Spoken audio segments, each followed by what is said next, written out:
sebagai mahasiswi vokasi di Universitas Sumatera Utara dengan tujuan menjadi sekretaris yang profesional, pemahaman mendalam terhadap bahasa Indonesia menjadi landasan krusial. Dalam refleksi mata kuliah kelas B, kami akan menguraikan perjalanan pembelajaran yang gak hanya menggali kemampuan berlinguistik, tapi juga merinci penerapan praktis bahasa Indonesia dalam konteks profesional.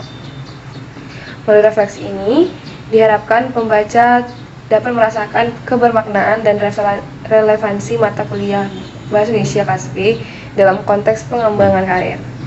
Dengan membahas pengalaman belajar secara holistik, kami berharap dapat memberikan perspektif yang tidak hanya informatif, tapi juga menginspirasi bagi mereka yang memiliki ketertarikan serupa dalam meningkatkan kemampuan berbahasa Indonesia dalam konteks vokasional.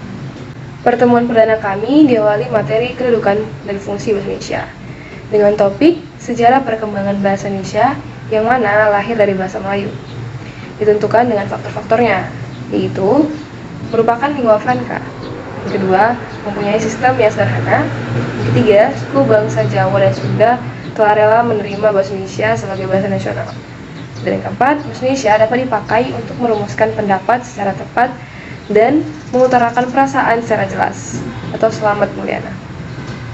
Dari faktor tersebut, dapat diketahui kedudukan bahasa Indonesia sebagai bahasa nasional yang berfungsi sebagai lambang kebangsaan nasional, identitas nasional, serta alat pemersatu suku bangsa dan alat perhubungan antar daerah dan antar budaya.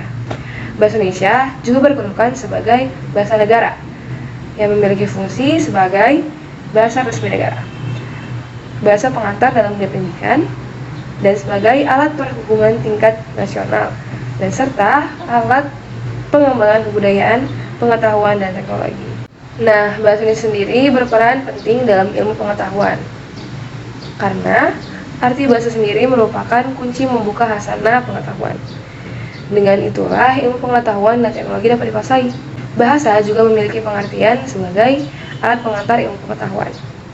Kita sebagai calon sekretaris haruslah bangga dan turut melestarikan apa yang menjadi bahasa ibu kita, yaitu bahasa Indonesia. Nah, pertanyaan baru yang muncul, bagaimana sih cara kita melestarikan bahasa kita tersebut? Ada hal utama dan paling dasar. Kita dapat mempelajari ejaan Indonesia yang baik melalui ejaan yang disempurnakan. Berikut merupakan materi ejaan yang dikenalkan kami pada bab 2. Yang pertama ada pemakaian huruf kapital. Huruf kapital itu dipakai sebagai huruf pertama unsur nama orang, termasuk julukan, misalnya Jerome Pauline. Huruf kapital itu juga dipakai sebagai huruf pertama awal kalimat. Misalnya, bagaimana cara mengenal soal ini? Dan huruf kapital itu tidak dipakai sebagai huruf pertama nama orang atau yang merupakan nama jenis atau satuan ukuran, misalnya ikan mujair. Huruf kapital tidak dipakai untuk menuliskan huruf pertama kata yang bermakna anak dari, seperti bin, binti, boru. Huruf kapital itu juga dipakai sebagai huruf pertama setiap kata nama agama, kitab suci, dan Tuhan, termasuk sebutan dan kata ganti Tuhan. Yang kedua ada memakai huruf miring. Huruf miring biasa digunakan dalam menuliskan judul buku, nama majalah, nama surat kabar yang dikutip dalam tulisan, termasuk dalam daftar pustaka, menegaskan atau mengkhususkan huruf, bagian kata atau kelompok kata dalam kalimat, menuliskan kata atau kalimat atau ungkapan dalam bahasa daerah atau bahasa asing. Misalnya, wifi, hotspot, workspace. Yang ketiga adalah penulisan kata. Untuk ulang gabungan kata ditulis dengan mengulang unsur pertama. Misalnya, surat kabar menjadi surat-surat kabar. Nah, ada ini yang sering keliru dalam penulisan dipisah atau digabung. Kesalahan penulisan ejaan ini banyak ditemukan. Banyak yang sulit membedakan di sebagai kata depan dan di sebagai imbuhan. Kami akan beritahu bahwa penggunaan di sebagai kata depan itu penulisannya dipisah. Contohnya, gue tinggal di Bogor. Penggunaan di sebagai imbuhan, penulisannya digabung. Contohnya, tiket nonton konser Justin Bieber gue kemarin dibeli Tony. Materi selanjutnya akan dijelaskan oleh teman saya. Selanjutnya, ada struktur kalimat bahasa Indonesia. Struktur kalimat yang baik dalam bahasa Indonesia sangat penting, agar ketika Anda melafalkannya akan terdengar semakin bagus. Untuk itu, diperlukan penyusunan struktur kalimat berdasarkan aturan yang berlaku. Paling tidak, struktur pada kalimat minimal terdapat 2 unsur, subjek dan predikat. Kemudian, ditambah objek, serta keterangan agar membuat kalimat semakin sempurna. Di pertemuan ini, kami diberikan tugas untuk menentukan unsur subjek, predikat, objek, pelengkap, dan keterangan pada kalimat-kalimat. Misalnya, kicau burung menjadi subjek, bersautan predikatnya pada pagi hari. Wujud struktur kalimat adalah rangkaian kata-kata yang disusun berdasarkan aturan-aturan tata kalimat. Isi suatu kalimat adalah gagasan yang dibangun oleh rangkaian konsep yang terkandung dalam kata-kata. Jadi, kalimat yang baik selalu menjadi struktur yang jelas. Struktur kalimat terdiri dari unsur subjek, predikat, objek, keterangan. Dalam sebuah kalimat tunggal, unsur spok sangat mudah dikenali. Misalnya, Ani sebagai subjek, membeli sebagai predikat, kue tart sebagai objek, di toko Anugrah, keterangan tempat. Dari pembahasan kali ini, kami jadi mengetahui struktur kalimat adalah pola atau unsur untuk membentuk komponen kata menjadi kalimat yang benar dan sesuai penulisan dalam bahasa Indonesia. Tidak hanya struktur kalimat saja, definisi kalimat, unsur-unsur kalimat juga kami pelajari di pembahasan ini. Adapun contoh struktur kalimat yang benar yaitu, misalnya, Alia membaca buku pelajaran di kamar. Subjeknya Alia atau individu yang melakukan kegiatan, predikatnya membaca, kegiatan yang dilakukan Alia adalah sebuah predikat, objeknya adalah buku pelajaran, jabatan kata atau kegiatan yang sedang dikerjakan oleh Alia. Pembahasan kami yang ketiga adalah diksi. Diksi adalah pilihan kata. Pilihan kata merupakan kegiatan untuk memilih kata secara tepat dan sesuai dalam mengungkapkan maksud dan tujuan kepada penyimak atau pembaca, baik secara lisan maupun tulisan. Ketepatan dan kesesuaian sangat penting dalam rangka mengekspresikan maksud dan tujuan. Pada pertemuan itu, kami ditugaskan membuat latihan, yaitu memilih kata baku dari kata-kata di bawah ini dan jelaskan sumber atau referensinya, disertai bukunya, penulisan buku, tahun buku, dan halaman. Contohnya adalah apotik versus apotik. Penulisan yang paling tepat menurut Ejaan Bahasa Indonesia atau EBI adalah apotek. Begitu pula menurut Kamus Besar Bahasa Indonesia atau KBBI, yang mana hanya ada kata apotek di dalam sistem KBBI tersebut. Diksi adalah pilihan kata yang tepat secara selaras dan bertujuan agar pembaca dapat memahami teks dalam tulisan. Dalam setiap penulisan kalimat selalu membutuhkan diksi. Pemilihan kata atau diksi ini penting untuk merangkai kata, kesesuaian dalam kalimat, serta memberikan ekspresi kepada kalimat penulis. Contoh kalimat diksi yang tepat. Guru-guru akan melakukan rapat kenaikan kelas siswa pada awal bulan September 2022. Yang benar, para guru akan melakukan rapat kenaikan kelas siswa pada awal bulan September 2022. Tujuan diksi atau pemilihan kata adalah untuk memperoleh keindahan guna menambah daya ekspresivitas. Sebuah kata akan lebih jelas apabila pilihan kata tersebut sempurna serta sesuai. Ciri-ciri diksi antara lain digunakan untuk membedakan makna yang sesuai dengan gagasan, situasi, maupun nilai pendengar atau pembaca. Pemilihan katanya tepat agar bisa mengungkapkan gagasan atau hal yang diamanatkan. Memakai kata-kata yang ada di masyarakat sehingga katanya bisa dimengerti. Mengapa kita harus mempelajari diksi dan apa manfaatnya? Mempelajari diksi membantu dalam pengungkapan ide secara verbal, memberi bentuk gagasan yang tepat dalam berbahasa, mempermudah proses komunikasi antar sesama manusia, menciptakan kondisi yang kondusif dan baik saat berkomunikasi. Diksi atau pemilihan kata merupakan hal yang penting dalam kegiatan komunikasi yang dilakukan, baik berupa tuturan maupun tulisan. Hal tersebut karena pemilihan diksi akan menunjang ketepatan dalam penyampaian seseorang. Perkenalkan, nama saya Genta Marabru Singarimbun dengan NIM 23170203. Baik, di video kali ini saya akan menjelaskan terlebih dahulu yaitu tentang materi kalimat efektif. Di materi ini kami pernah mempelajari tentang pengertian kalimat efektif. Kalimat efektif ini adalah kalimat yang dapat mengungkapkan gagasan sesuai yang diharapkan oleh sang penulis atau pembicara.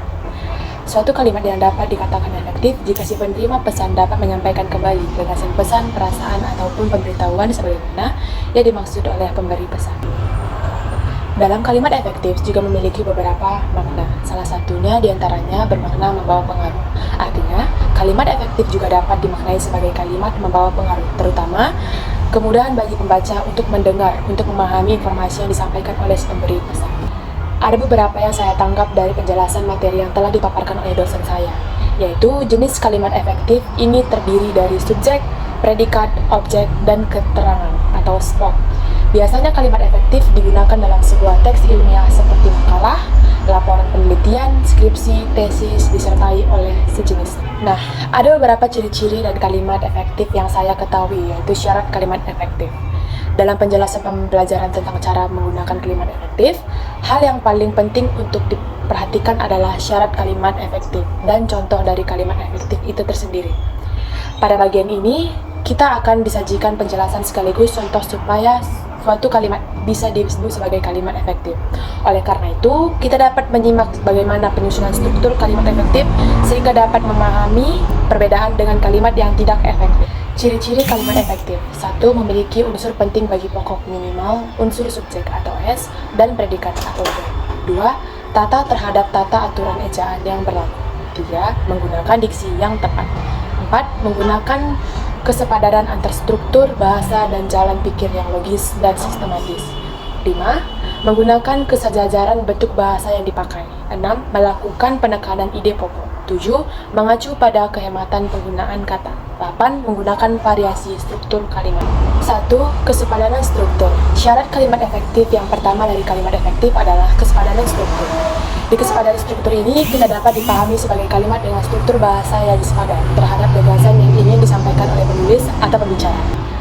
Berikut inilah beberapa syarat kalimat efektif yang harus dipenuhi agar kalimat bisa disebut sebagai kalimat efektif dan memiliki kesepadaran struktur. Di antaranya ialah memiliki struktur subjek predikat yang jelas.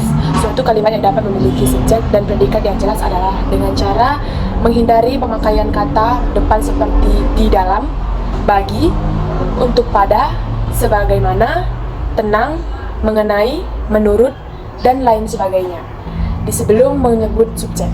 Yang kedua, tidak dapat subjek ganda. Suatu kalimat bisa memiliki struktur yang sepadan adalah dengan cara tidak menuliskan subjek ganda. Yang ketiga, tidak menggunakan kata penghubung. Menggunakan kata hubung yang tidak tepat dapat membuat kalimat tidak bisa dipenuhi dengan baik oleh pembaca atau pendengar. Yang keempat, kecermatan penalaran. Syarat kalimat efektif yang keempat adalah kecermatan penalaran. Kecermatan penalaran memiliki fungsi yang penting karena dapat mencegah adanya makna ganda ketika pembaca kalimat. Oleh karena itu, supaya suatu kalimat dapat memiliki kecermatan penalaran, kamu perlu memperhatikan memiliki kata dalam penyusunan kalimat. Syarat kalimat efektif yang kelima adalah harus memiliki kelogisan bahasa. Kelogisan bahasa dalam suatu kalimat bisa dipahami sebagai ide yang terdapat dalam suatu kalimat dapat diterima dan dipahami oleh akal.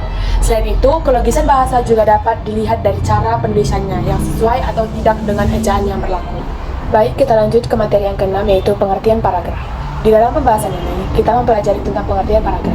Pengertian paragraf adalah karangan yang terdiri dari sejumlah kalimat dengan pikiran utama sebagai pengendaliannya dan pikiran penjelasan sebagai penutupnya. Ataupun paragraf dapat juga diartikan sebagai perangkat kalimat yang terdiri atas satu kalimat pokok dan beberapa kalimat penjelas. Dan tujuan penjelasan ini, kita akan tahu tentang syarat paragraf, unsur paragraf, jenis-jenis paragraf, struktur paragraf, fungsi paragraf, dan lain-lain. Kalimat pokok atau kalimat utama yaitu kalimat yang berisi masalah atau kesimpulan sebuah paragraf, sedangkan kalimat penjelas adalah kalimat yang berisi tentang penjelasan masalah pada kalimat utama. Syarat paragraf. Paragraf yang baik adalah paragraf yang mampu menyampaikan pikiran dengan baik kepada pembaca, ataupun syarat dari paragraf yaitu harus memiliki kesatuan, kepaduan, dan kelengkapan. Kesatuan atau unity. Yang dimaksud dengan kesatuan yaitu suatu paragraf harus dibangun dengan satu pikiran yang jelas. Satu pikiran tersebut diuraikan ke dalam bentuk pikiran pokok dan beberapa pikiran jelas. Hubungan pikiran yang satu dengan pikiran lainnya menandakan bahwa paragraf tersebut telah memiliki kesatuan. Kepaduan atau koherensi. Kepaduan terwujud dari hubungan kompak antar kalimat pembentuk paragraf. Kepaduan yang baik terjadi apabila hubungan timbal balik antar kalimat wajar dan mudah dipahami. Ada beberapa cara agar paragraf memiliki kepaduan yang kompak, yaitu dengan menggunakan kata ganti, kata penghubung, serta perincian dan urutan pikiran. Kelengkapan, suatu paragraf dikatakan dengan apabila beberapa kalimat-kalimat penjelas yang cukup untuk menunjang kalimat pokok. Jenis paragraf terbagi menjadi 4, yaitu 1. Paragraf deduktif, 2. Paragraf induktif, 3. Paragraf campuran, 4. Paragraf narasi. Fungsi paragraf ada beberapa, yaitu mengekspresikan gagasan dalam bentuk tulisan dengan memberikan suatu bentuk pikiran. Yang kedua, menandai peralihan gagasan baru bagi karangan yang terdiri beberapa paragraf. Yang ketiga, memudahkan dalam mengorganisasikan gagasan bagi yang menulis dan memberikan kemudahan pemahaman bagi pembaca. Yang keempat, memudahkan dalam pengembangan topik. Yang kelima, memudahkan dalam pengendalian variasi. Halo, selamat sore. Sebelumnya, perkenalkan nama saya Martok Tapia Silaban dengan NIM 231702066. Di sini saya akan menampilkan tugas saya dengan materi yang ketujuh, pengembangan paragraf. Kami akan menjelaskan makna dan paragraf yang merupakan satuan informasi yang memiliki ide pokoknya sebagai pada dasarnya. Dalam sebuah karangan yang utuh, satu satuan informasi yang iklan di dalamnya saling berkait dan mendukung sebuah karakter. Oleh sebab itu, paragraf merupakan beraksasa dari secara keseluruhan karangan secara utuh. Atas dasar hal tersebut, yang menempuh dinyatakan bahwa paragraf adalah bagian belagi karangan yang mungkin terdiri dari beberapa kalimat yang berhubungan dengan secara utuh dan padu dan membentuk satu kesatuan pikiran. Yang kedua, unsur paragraf. Paragraf juga terdiri dari tiga yakin, bentuk, dan makna. Makna paragraf berupa ide, gagasan, pikiran, ataupun amanat, sedangkan bentuk bahasa berupa kata, frasa, atau kalimat. Bagaimanapun, sebuah paragraf itu bukan paragraf deskriptif atau naratif. Dilihat dari bentuknya tidak yakin paragraf itu berupa yang pertama, kalimat topik atau kalimat utama, yang kedua kalimat pengembang atau kalimat penjelas, yang ketiga kalimat penegas, dan yang terakhir kalimat frase atau kata transisi. Yang kedua, materi ke-8, eksplorasi teks di dalam akademik. Nah, di sini kami sudah mencari teks akademik. Apa itu teks akademik? Teks akademik adalah teks yang sering ditemui dalam instansi pendidikan. Teks akademik biasanya ditulis oleh seseorang ataupun kelompok akademisi. Teks ini dapat berupa penelitian yang memiliki penjelasan yang rinci maupun artikel singkat namun memiliki penjelasan yang lengkap. Bahkan, teks akademik sering disebut juga sebagai teks yang memiliki teks ilmiah, tulisan yang diperoleh dari pengamatan, peninjauan, penelitian dalam bidang tertentu, sehingga metode tertentu dapat dipertanggungjawabkan dengan baik dan sebenarnya. Apa saja contoh teks akademik? Yang pertama, buku ajar, yang kedua diktat, ketiga artikel jurnal ilmiah, yang keempat artikel konferensi, yang kelima makalah, dan yang keenam esai. Di sini kami sudah mencari juga, adapun ciri-ciri teks akademik yaitu sederhana, padat, objektif, dan logis. Bagaimana suatu teks dikatakan sebagai teks akademik? Teks akademik atau yang sering disebut juga teks ilmiah adalah tulisan yang diperoleh dari pengamatan, peninjauan, penelitian dalam bidang tertentu, disusun menurut metode tertentu dan dapat dipertanggungjawabkan dengan sebaik-baiknya.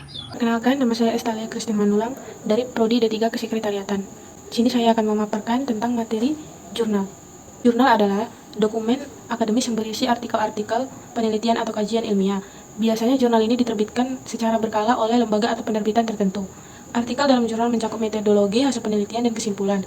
Bacaan jurnal dapat membantu memperdalam pemahaman tentang topik tertentu dan mengikuti perkembangan terbaru dalam bidang ilmu.